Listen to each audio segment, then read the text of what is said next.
Good morning, everyone, and welcome to the Daily Download. I'm your host, Dr. Darrell R. Pulley, and we're knowing the truth today that all is well, that God is doing something wonderful and awesome on the inside of us. And we're just so grateful to be with you for the Daily Download. This is a day that the Lord has made. We are rejoicing, and we are glad in it. Yes, happy Thursday, everyone. Know the truth today that God is doing something wonderful in us. Yes, and we're excited about it, for this is a day that the Lord has made. We are rejoicing and we are glad in it. Yes, the Lord promised to daily load us with his benefits, and I'm telling you, this day is already loaded. It is already jam-packed with the lessons and the blessings of God, and I am open and receptive to receive all the good that God has for me right here and right now. And I'm telling you that I am in Orlando, Florida for the Alpha Nu Omega convention. We're celebrating 30 years of Alpha Nu Omega, the Christian alternative for fraternities and sororities. And so I'm not with my technician and engineer, Minister Butler, this morning. So I'm doing it on my own. I pray that you're seeing this as we speak. Give me some hearts, give me some thumbs up, give me some love. Let me know that you're here with me today. And we're talking about fear. We've been talking about fear for some time now. And one of our viewers, Brian T. Jones, gave us some acronyms, some other acronyms for fear. The acronym that we normally use for fear is false evidence appearing real. That's right, we started with that you get some stuff that manifests in the physical world. It appears real to you, and then you begin to react out of feeling that this is real. But it's really not real. It's an illusion.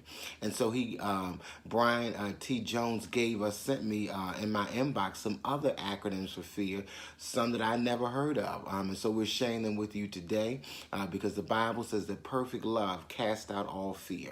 And so every day we're choosing to operate in fear, or we're choosing to operate in love. And so one of the other acronyms that we were given for fear is forget everything and run. That's right, I said it. Forget everything and run. And so therefore, fear causes us to forget everything and just run. So you know that you're operating in fear when you're running. When you're running away from something, when you're running away from somebody, you know that you are operating in fear. Let me say that again. One of the ways to know that you're operating in fear is when you are running from someone, running from something. And so we're going to give you some pointers today. Pulley point number one, you know that you're operating in fear when you're running away from God. We know that God is the everywhere, evenly present spirit of absolute good.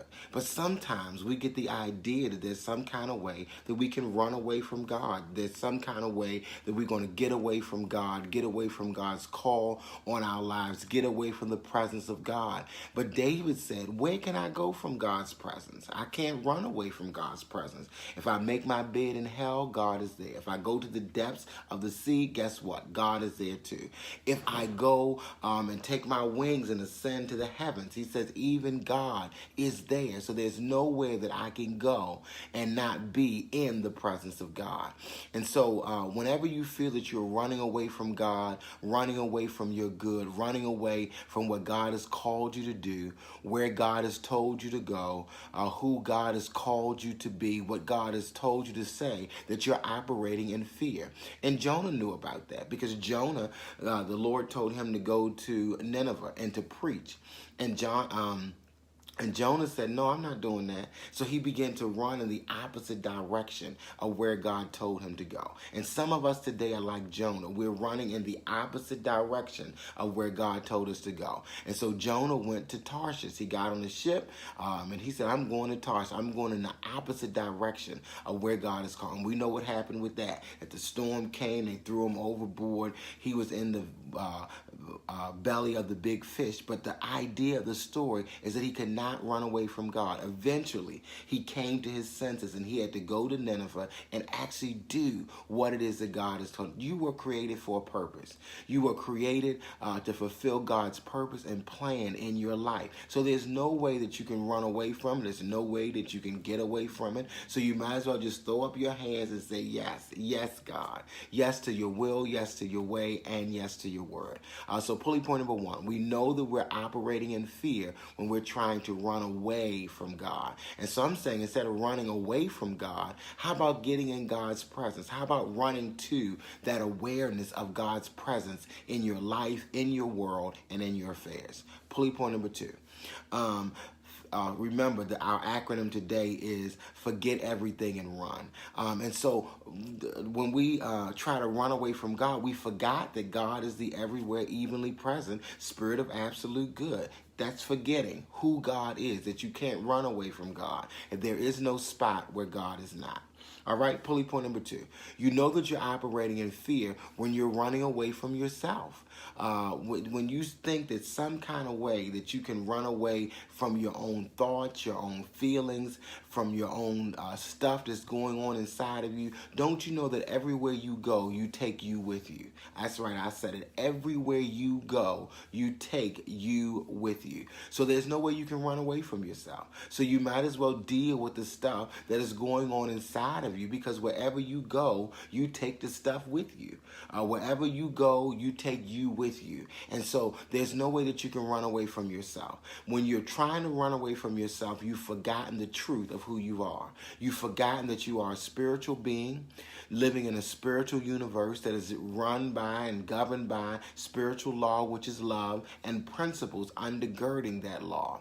You forgot that you were made in the image and likeness of God. You forgot who you are. So whenever you're trying to run away from yourself, and that's why a lot of people are addicted to drugs and alcohol and gambling and various things, is because they're trying to escape. They're trying to numb the pain. They're trying to run away from themselves. And I'm telling you, you can't run, you can't hide. There's nowhere that you can go and not take you with you. Because often we think the condition or the situation is outside of us, but the truth is it's inside of us. So there's no way that you can run away from yourself. And you know that you're operating in fear when you're trying to run away, pulley point number one, from God. You know that you're operating in fear, pulley point number two, when you're trying to run away from yourself.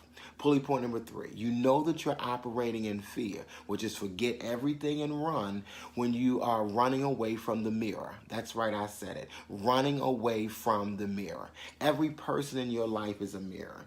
Every place that you go in your life is a mirror. Everything that's going on in your life is a mirror. And so we think if we make a geographical change and get out of this city and go to another city, that we're going to have a different experience. But the truth is, it's the city, you can't run away from the mirror. You can go from one city to the next, and the new city is going to be reflecting what it is that you were not able to see and accept about yourself. Every person in your life is a mirror. They're holding up a mirror showing you some aspect of yourself. And so you can say, well, I'm not going to talk to these people no more. I'm not going to deal with these people anymore. You know, I'm going to go over here and be with this group. I'm going to go over here and deal with those people. And you know what? You get in different settings, and guess what? You have the same experience, because every person in your life is a mirror. We get into certain things that we're trying to run away from, certain things that we don't want to deal with. And those things show up in different places, different jobs, different relationships, different areas that we're in, because everything in life is a mirror. Whatever it is that you can't see, what's going on inside of you, then there are external people, places, and things that hold up a mirror to you to show you what's going on inside of you. So I'm saying to you today, you can't run away from God, you can't run away from yourself, and you can't run away from the mirror. The only way to change the reflection that you're getting from the mirror is to change the image in the mirror. So you can't change the people, you can't change the places, you can't change the things, but who and what you can change is yourself. Isn't that the serenity prayer? Lord, grant me the serenity to accept the things I cannot change, the courage to change the things that I can, and the wisdom to know the difference. And so I'm saying to you today, fear means to forget everything and run. If you feel like you're running away from anything, if you feel like you're running, I just want to get away. I want to get away from this situation. I want to get away from this person. I want to get away from this place. Then that means that there's some fear there, because fear gives you the idea of running away. And the only way that you will engage in such a behavior of trying to run away it means that you've forgotten. You've forgotten who you are, you've forgotten who God is, and you've forgotten that every person, place, and thing in your life is a mirror. I love you so much. Thank you so much for being a part of the Daily Download. I hope and pray that this is recording. And I'm saying with you today, as you look into that mirror, pay attention to what's going on. Pay attention to what's going on in your life, what's going on in your world, what's going on in your affairs. And so what we're doing is that we're getting rid of the fear. We're releasing the fear and we're letting it go. We're replacing it with love. That's what our scripture is for today. Perfect love casts out all fear. Love causes you to be still and know that I am God. Yes, love causes you to be able to stop running and to be still. And God is calling you into the stillness. God is calling you into the silence. God is calling you into the solitude, to stop forgetting who you are, to stop forgetting the lessons and the blessings that are going on in your life, to stop running and to be still and begin to deal with what's going on in your life. I love you so much. Remember, our goal every day is 500 views. If you haven't gone to the Dr. Darrell R. Pulley page and liked it and follow it, make sure you do that. Also, make sure that you share this with someone, a family member, a friend, a neighbor, a coworker, and let them know about the Daily Download. Let them know to release that fear, to stop forgetting everything and running, and to begin to be still and to really pay attention to what's going on with you. We'll be back tomorrow at 6:30 a.m. For the Daily Download back here in Orlando. We're in Orlando today and tomorrow. And remember, until tomorrow morning at 6:30 a.m., that God is doing something wonderful in me and God is doing something wonderful in you. I love you. God bless you. Have a positive and productive day.